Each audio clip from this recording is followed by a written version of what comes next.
Lo que busca el Señor o lo que vino a buscar Jesús es rescatar y redimir a la creación. ¿Qué quiere decir esto? Es volver al propósito original por lo cual las cosas fueron creadas. El compromiso de Jesús era hacer quedar bien el nombre de Dios. Mire, cuando un pintor hace una obra muy linda y usted la observa, realmente usted se queda maravillado de la obra en sí misma. Usted se queda maravillado es del trabajo del pintor. La obra habla de uno que la hizo, la pintura habla de ese artista. Y así la creación tiene que darle gloria y adoración al que la creó. ¿Por qué? Porque la merece. Sencillamente porque es un derecho de autoría. Él es el que hizo la creación. Y miren, dice la palabra de Dios que los cielos cuentan la gloria de Dios. La creación, a pesar de la mala administración de nosotros como hombres, la creación tiene un ciclo precioso, es autosostenible, es asombroso lo que uno ve cuando uno se sienta y ve montañas, o cuando ve el mar, o cuando ve cañones, cuando ve desiertos. Uno dice, wow, la creación está haciendo lo que nosotros tenemos que hacer, es darle la gloria a su creador. Pero como nosotros no hemos sido, o cuando no éramos sido perdonados, o no entendíamos qué lugar y qué centro de adoración tiene el Señor, por eso nos costaba hacerlo, nos cuesta hacerlo. Pero bendito Señor que nos ha dado el camino para que usted vuelva otra vez a tomar el propósito por el cual usted fue creado. Cuando usted pone al Señor en el centro, o sea, cuando usted le adora y cuando usted rinde su vida al Señor, entonces las demás cosas se ordenan también. Porque usted ha ordenado su primer propósito en la vida, que es saber a quién pertenece usted, saber a quién le debemos nosotros dar el mérito, el reconocimiento y la gloria, de quién dependemos nosotros. Entonces, como hemos hablado, formas de adoración es alabar a Dios. Claro que sí, la Biblia dice en la palabra de Él que nosotros cantemos alabanzas, cantemos del nombre de Dios. Es tremendo cuando venimos aquí temprano, cuando comienza el servicio, y comenzamos a cantar estas letras y usted presta atención a lo que usted te está diciendo, usted se entona y usted proclama el nombre de Dios y como que es hermoso porque se anima junto con otros hermanos a proclamar quién es Dios, ¿verdad que sí? Pero también hay otras formas como el grito. En la palabra de Dios encontramos que, por ejemplo, María, la hermana de Moisés, cuando ellos ven que detrás de ellos se cierra el mar y los jinetes del faraón y sus caballos quedan hundidos en el mar, ella dice que ella danza y ella canta y ella grita. Claro, porque acaba de suceder tremenda proeza. Así somos nosotros, cuando hay un gol, uno grita, hasta se contagia. Yo me acuerdo, una sola vez en mi vida fui a un estadio y a un partido de fútbol y era Junior, el Junior de Barranquilla, famosísimo equipo, ¿verdad? El Junior estaba ahí. Yo nunca he sido fan del fútbol, pero cuando usted ve que otros están gritando, ¡wow! Ese es mi equipo, y usted saca pecho. Bueno, algo así pasa cuando nosotros venimos y cantamos, y cuando dice la canción, grita. Ay, usted no va a decir, pero ¿para qué? No, es que es un grito de victoria, es un grito de guerra, es un grito en donde usted le dice, ya no más. De pronto al enemigo, o ya no más a esta tristeza, o ya no más a esta situación, o simplemente, Señor, yo te alabo y yo grito porque yo reconozco lo que tú has hecho y lo que tú eres. Y esto a mí me dice hacer, ¡woo! Me dan ganas a mí de hacer, ¡woo! Señor, ¿verdad que sí? Claro, es el pueblo de un Dios poderoso. La adoración abre nuestros ojos a lo que es verdaderamente Dios. Por eso Él dice que Él entonces se sienta y Él está en la alabanza de su pueblo, porque el centro es Dios. Amén. Hay otras formas que también usted puede aplicar para adorar, y es la oración. Orar. Pero la oración de adoración tal vez es muy diferente a la oración que usted hace todos los días. Ay, Señor, bendice estos alimentos. O la oración de, ay, Padre, ayúdame. No, la oración de la adoración es como la que enseñó el mismo Jesús en Mateo capítulo 6, en donde dice, Padre nuestro, así dice Jesús, Padre nuestro que estás en ¿dónde? En los cielos, que estás sentado en tu trono, santificado sea tu nombre, venga tu reino. ¿No le está enseñando a usted algo? Claro. Cuando usted ora, dice, oren así, dice Jesús, así es como tienen que orar. ¿Por qué? Porque usted empieza a ubicarse desde dónde está usted. Señor, yo puedo estar aquí en el hoyo, pero tú, Señor, estás en el cielo. Tú eres un Dios poderoso, Señor. Entonces, ¿qué es su oración? En la intimidad. Yo le estoy ahora dando formas de adoración en la intimidad. Usted solito. Usted esté ahí, Señor. Tú estás en los cielos. Señor, tú eres poderoso. Señor, tú eres santo. Padre, que tu nombre se refleje en mí. Santifica tu nombre en mí. Que yo sea un reflejo de tu nombre. Que yo haga quedar bien tu nombre. Que la gente sepa, o sea, que sea una buena reputación de tu nombre. Señor, que tu reino se establezca y tu voluntad se establezca sobre mi vida. No sobre aún lo que yo quiera hacer, sino tu voluntad. Esa es una oración de adoración. Usted tiene que dejar oraciones egoístas, oraciones en que solamente está, ay, sálvame, ayúdame. Pues en su momento llegan. Si usted sigue estudiando el Padre Nuestro, usted sabe que hay pan para cada día. Señor, hay provisión porque tú eres un Dios bueno. Llega en su momento, pero ese no es el centro. El centro de su oración es Él. Y cuando usted, bueno, yo quiero después pasar algunos beneficios, no me quiero adelantar. Yo estoy hablando de formas en que usted puede adorar. Otra forma es cuando usted lea la Biblia. Mire lo que dice el apóstol Pablo.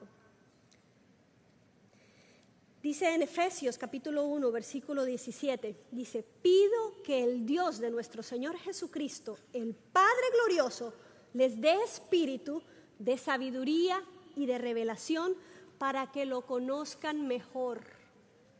Cuando usted se acerque a la palabra de Dios, usted dígale, Señor, yo pido por ese espíritu de sabiduría y de revelación para que yo te conozca mejor.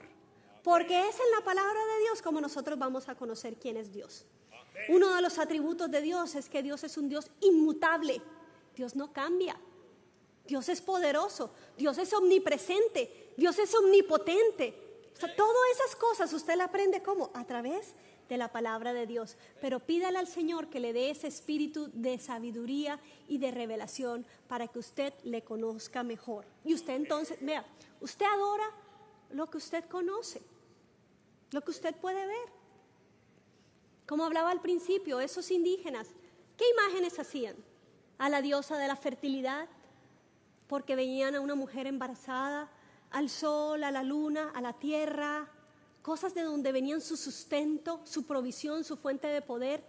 Pero me llama la atención que aún en un lugar donde habían tantos dioses, hay un altar para un Dios no conocido, porque el Dios de Israel tenía una fama tremenda, del creador de los cielos y de la tierra. Y mucha gente, y si usted ve también en Jonás, los marineros se asustaron cuando Jonás les dijo, yo estoy escapando del Dios que hizo los cielos y la tierra. ¿Cómo? ¿Y por qué hiciste eso? Cuando se levanta una gran tormenta porque el hombre desobedeció a Dios. Y dice que ellos remaron con todas sus fuerzas tratando de llevar el barco a la costa, pero al no poder hacerlo dijo, bueno, pues que Dios te salve. Porque él mismo dijo, tírenme al mar. Y no había dicho, tírenme cuando el hombre ya andaba nadando. No pudieron, dice que con todas sus fuerzas remaban, porque ellos tenían temor, ellos ya sabían de la clase de Dios, pero no tenían cómo hacerle forma, no sabían cómo hacerle un altar. Por eso había un altar vacío cuando estoy hablando ahora, cuando Pablo y Pedro están evangelizando. No hay una forma de Dios, pero el hombre tiende a adorar lo que ve, porque eso le da confianza y seguridad. Pero Dios se revela en su palabra. Usted no lo puede ver, tal vez no, físicamente palpable, pero Él se da a conocer. Porque si lo viéramos, como dice también su palabra, pudiéramos caer muertos, porque Él no se puede contener, tratar de contener. Usted lo ve por los ojos de la fe y porque Él se opera y se mueve entre nosotros. Amén. Yo voy a seguir hablando de los beneficios y vamos a ver cómo opera el Señor. Otra forma de adorar muy práctica, con sus recursos, con lo que usted tiene, no solamente el dinero, con lo que Dios ha puesto en su mano para servir, para adorar. Dice la palabra de Dios en el Nuevo Testamento, Jesús dice, donde está tu tesoro, ahí está ¿qué? Tu corazón. En donde tú inviertes más tiempo, más dinero, más recursos, ahí está tu pasión y tu corazón. Entonces es un buen medidor saber en dónde realmente estoy yo dando de mi tiempo, de mi dinero, mis recursos, mis talentos, en dónde yo los estoy poniendo. Señor, yo quiero entregar esto también a ti. Yo quiero, Señor, darte. Entonces, el 10% que habla la Biblia del diezmo no es suficiente, porque usted sabe que lo que usted tiene le pertenece a Él. Así que el Señor sí le dice, mira, tal cosa, usted va a ser obediente y usted va a ser un instrumento de bendición a Dios, para Dios. Usted va a ser un instrumento de Él. Hemos conocido personas, estuvimos en Cali, por ejemplo, y esta persona apoya, desde Cali, me llamó la atención que apoya a ministerios de Max Lucado, de Alberto Motesi, apoyó nuestro ministerio, y él llegó a la iglesia en bicicleta, porque no tenía ni para agarrar el bus. Llegó en bicicleta, y yo le pregunté, ¿y hace cuánto fue eso? No, hace 7 años. 7 años. Sí, pero yo sabía, desde que yo conocí a Dios, yo sabía que mi vida y mis recursos le pertenecían a Él. Y entonces a mí Dios me dijo, compré una heladería. Y yo compré una heladería. Y resulta que la compra y después le dice, Señor, véndela. Porque los helados eran tan buenos que Dios le hizo quedar fama. Y le compraron carísimo la heladería.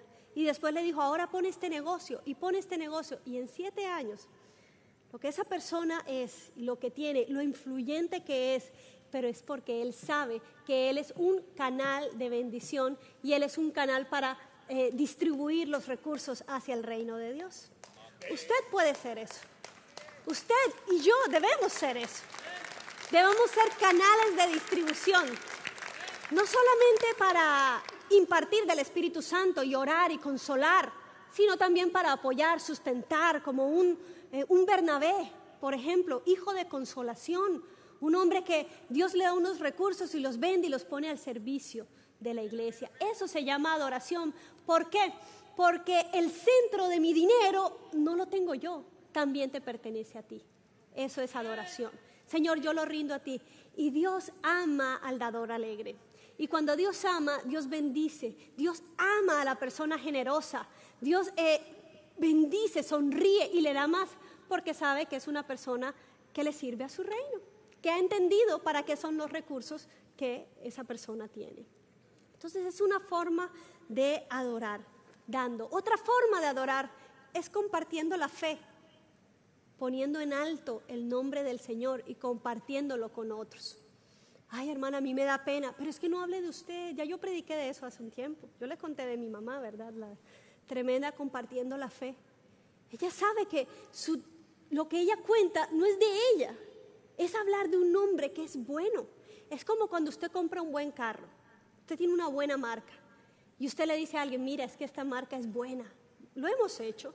Usted ha promocionado, usted ha compartido su experiencia de buenos productos. Mira, es que esa cremita para las arrugas a mí me funcionó buenísimo. Yo lo he hecho y yo pido que mis amigas me compartan también esos tips de cosas buenas. Ahora, ¿cómo no va usted a compartir y hablar de la clase del Dios que usted tiene? ¿Cómo no lo va a hacer? Dice la palabra de Dios en Isaías, capítulo 43, versículo 21. Dice, el pueblo que formé para mí mismo, para que proclame mi alabanza, para que cuente mi alabanza. Primera de Pedro, capítulo 2, versículo 9, dice, pero ustedes, hablando del pueblo redimido de Dios, pero ustedes son linaje escogido. Sigue diciendo otras cosas. ¿Para qué? Para que proclamen las obras maravillosas de aquel al que los llamó de las tinieblas a la luz admirable. Usted es un testimonio y un testigo de lo que Dios es, y eso es adorar a Dios. Eso también incluye adoración al Señor, compartir de su fe. Servir a los demás, aunque no les den las gracias.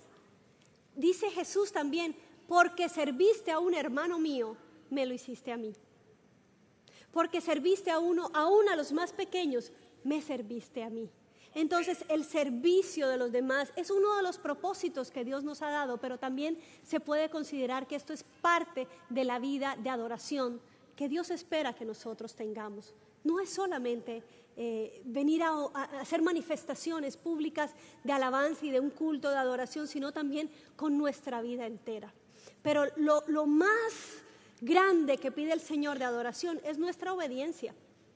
En 1 Samuel, el capítulo 15, en el versículo 22, nos está narrando una historia de Saúl, el rey, que el Señor le dice, Saúl, cuando vayas a este pueblo, quiero que no te quedes con nada, que aniquiles todo. Pero este hombre no hizo así.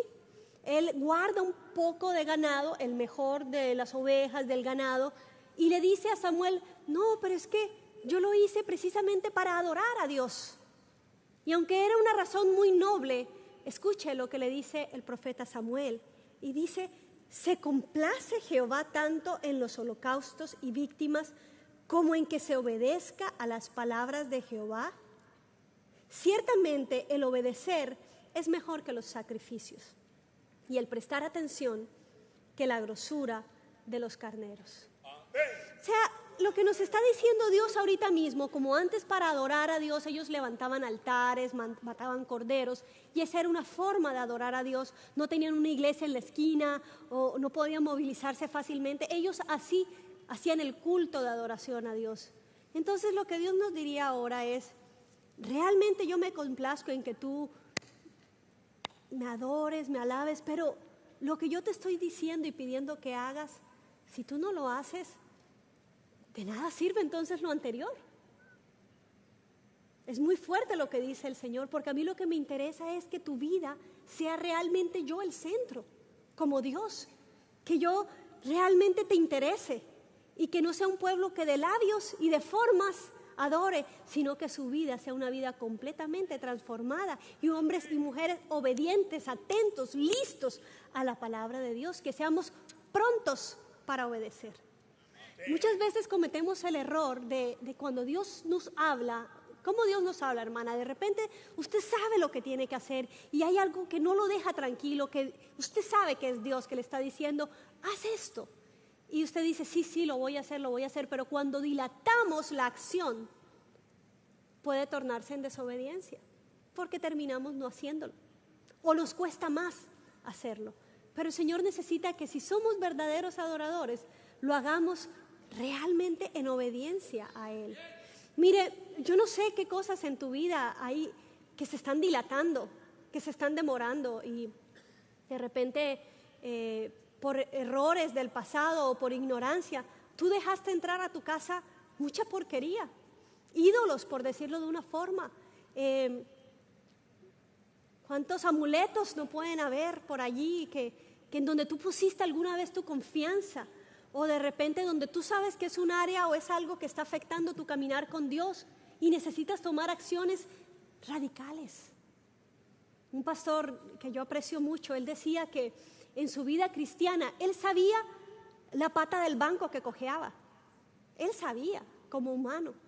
Y él decía, y yo de ese lado no me siento, porque yo sé de qué pata del banco cojeo. Y por otro lado, él también decía, yo me levanto cercas. Yo pongo muros en mi vida porque yo quiero caminar en obediencia. Entonces yo levanto muros en mi vida que yo mismo no me pueda brincar. Porque yo sé que en algún momento puedo ser tentado y yo voy a caer en desobediencia a Dios y yo no lo quiero hacer. Y él pudo decir públicamente que uno de sus problemas era la pornografía o una de las tentaciones. ¿Cuántos dicen no? ¿Cuántos dicen amén? Que también se identifican. No. Solo Dios sabe de qué pata del banco coge a cada uno. El asunto es que este hombre, siendo pastor de una iglesia tremenda, decía, miren, y como yo sé que es un área en donde soy vulnerable, cuando yo me quedo solo porque mi esposa se va de viaje, yo tengo ¿cómo se le llaman? Parenting control en el televisor. Y yo le pongo eso, pero yo sé cómo desbloquearlo. Yo sé que se puede desbloquear con el control. Entonces, cuando mi esposa se va de viaje, yo le meto el control en la maleta. Ese es un muro que yo levanto y que yo mismo no me puedo brincar. ¿Me está siguiendo? Uno sabe cómo de pronto hay cosas. Busque amistades que sean guardas, aunque les moleste. En un momento, en el momento en que usted quiera zafarse y hacer lo que usted sabe que no debe hacer. Pero usted póngase en el momento que toma la decisión, póngase y busque amistades que le digan, no me dejen solo, no me dejen sola, estén llamando, ¿dónde estoy? O mi hija, ayúdeme con esto, mi hijo, o cualquier cosa, cada uno sabe en qué áreas, o de pronto el diezmo, me cuesta, claro, porque yo creo que no me va a alcanzar, entonces es lo primero que yo saco en el mes. Eso es un buen consejo. Escriba el primer cheque del mes de lo que usted sabe que usted ganó y usted hágalo para Dios y póngalo, Señor, yo voy a poner mi confianza en ti. Yo no quiero hacer del dinero un amuleto en mi vida o un ídolo en mi vida. Yo quiero que tú rijas en esta área en donde me está costando. Entonces yo pongo a Dios ahí en el centro de mi vida y yo soy obediente a Él.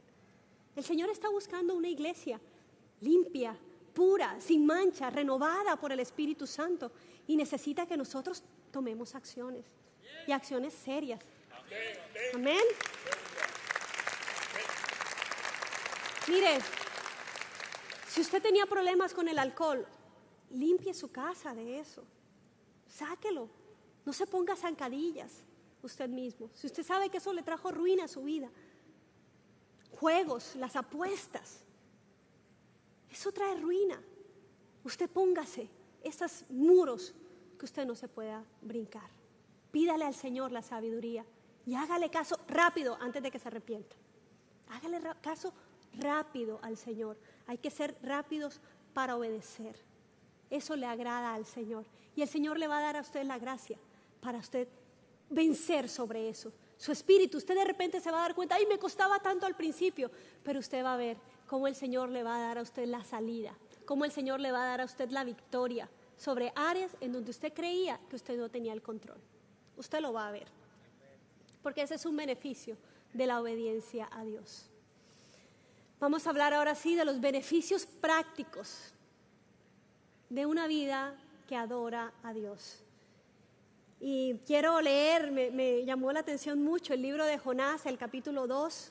Escuche lo que dice Jonás en el capítulo 2. Dice, los que rinden culto a Dios falso le dan la espalda a todas las misericordias de Dios. Entonces yo lo volteé y yo digo que los que rendimos culto al Dios verdadero le dan la bienvenida a todas las misericordias de Dios. Usted se expone a la misericordia de Dios, a que Dios sea su Dios en donde usted lo necesita. Y dice, él sigue diciendo, pero yo te ofreceré sacrificios con cantos de alabanzas. Esa es la parte corporal de expresión, pero también dice, y cumpliré todas mis promesas. Cuando Jonás estaba diciendo eso, estaba en el vientre de un pez. Estaba a punto de morir. Y dice, sí, Señor, yo voy a cumplir todas mis promesas. Y no más dice que el pez viene y ¡pum!, lo vomita en la orilla. Y yo creo que no se le había secado todavía el vestido cuando el Señor le dice, ve a Nínive, a lo que él había oído. Y a regañadientes va. Va a Nínive. Y no predica con gracia y con amor, predica juicio contra esa nación. De aquí a 40 días, Nínive será destruida. Y ese Dios famoso del que habían escuchado los de Nínive, tuvieron temor y se arrepintieron. Hicieron lo que él estaba orando antes. Se humillaron, ayunaron y le pidieron a Dios misericordias. O sea que dejaron sus ídolos falsos. ¿Y qué hicieron? Le dieron la cara a las misericordias de Dios. ¿Y qué hizo Dios? Los perdonó. Los perdonó. ¿Por qué? Porque le diste la cara a esta verdad, que es adorar al Dios verdadero. Saca de tu vida todo aquello que le esté robando la gloria a Dios. Satanás vino a robar, a matar y a destruir, y así como tentó y como leía el pastor Naki, el enemigo quiere venir a acechar y a tentar, pero dice, como él leía en Primera de Pedro, él dice, pero resistan en la verdad, en la adoración, en quién es el centro, y Dios los va a perfeccionar, a afirmar. O sea, hay una recompensa cuando usted hace esto. Usted no está solo en la batalla. Viene un enemigo, claro que sí. Viene un adversario que quiere usted otra vez desencarrilarlo del propósito original, que era adorar a Dios. Y lo quiere otra vez, no, ¿Tú crees que te va a oír? ¿Desanimarte en tu fe, por ejemplo? ¿Tentarte para que no obedezcas y no pongas a Dios en el centro? ¿Creer que va a venir ruina, que no te va a alcanzar el dinero si tú honras a Dios con tus bienes? Todo eso Él quiere venir a hacer, pero persevera, te dice Pedro como un testigo, te dice persevera, porque el Señor te va a dar a ti la afirmación, la perfección, la salida. Eso es lo que el Señor nos está diciendo en esta noche. Entonces, exponte a la misericordia de Dios. Otro beneficio tremendo de hacer de tu vida un altar de adoración a Dios es que tú eres levantado en la fe. Dice el Salmo 59, versículo del 16 al 17, dice, pero yo cantaré de tu poder y alabaré de mañana tu misericordia, porque has sido mi amparo y refugio en el día de mi angustia. Fortaleza mía, a ti cantaré, porque eres, oh Dios, mi refugio, el Dios de mi misericordia. Cuando este salmista está escribiendo esto, él no está viendo todavía la salida, pero él está proclamando en adoración lo que él sabe que el nombre de Dios va a hacer por él. Entonces, cuando usted adora a Dios, su fe se empieza a levantar porque usted empieza a recordar lo que Dios hizo en el pasado y lo que Dios es.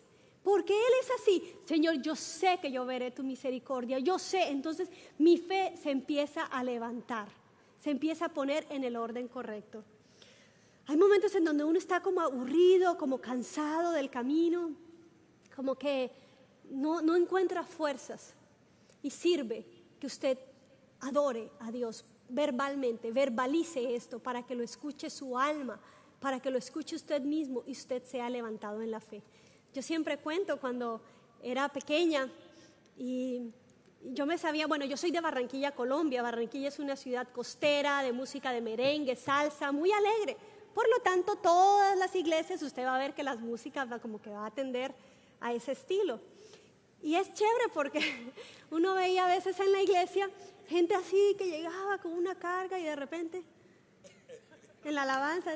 Y usted veía a todo el mundo y salía la gente contenta. O sea, hay una alegría ahí. Y siempre canto y recuerdo un cantico que... Yo recuerdo un día aburrida en el patio. ¿Cómo me acuerdo de esa vez? Y yo estaba así, un calor y... Ay, como que uno cree que a veces las pruebas van a ser eternas. Y sobre todo cuando uno es niño. Uno cree que las cosas van a ser así como todo el tiempo así. Y yo recordé un canto que se los voy a compartir a ustedes. Siempre me da pena, pero bueno, el asunto es que el canto es así medio guapachoso, o sea, tiene que ponerle sabor, y yo estaba aburrida y yo decía, alabar a Dios cuando las cosas te salen bien, qué bueno es, qué bueno es. Alabar a Dios cuando en la vida no hay problema. Qué cosa buena, qué cosa buena. Eso con sabor. Alabar a Dios cuando las cosas te vayan bien. Qué bueno es, qué bueno es. Estaba más aburrida. Alabar a Dios cuando en la vida no hay problema. Qué cosa buena. Pero yo le alabo desde mi quebranto. Y este Cristo Santo se glorifica dentro de mí. Pero yo le alabo desde mi quebranto y mi Cristo Santo se glorifica dentro de mí. Y eso, hermanos. Bueno, ¿verdad? Funciona.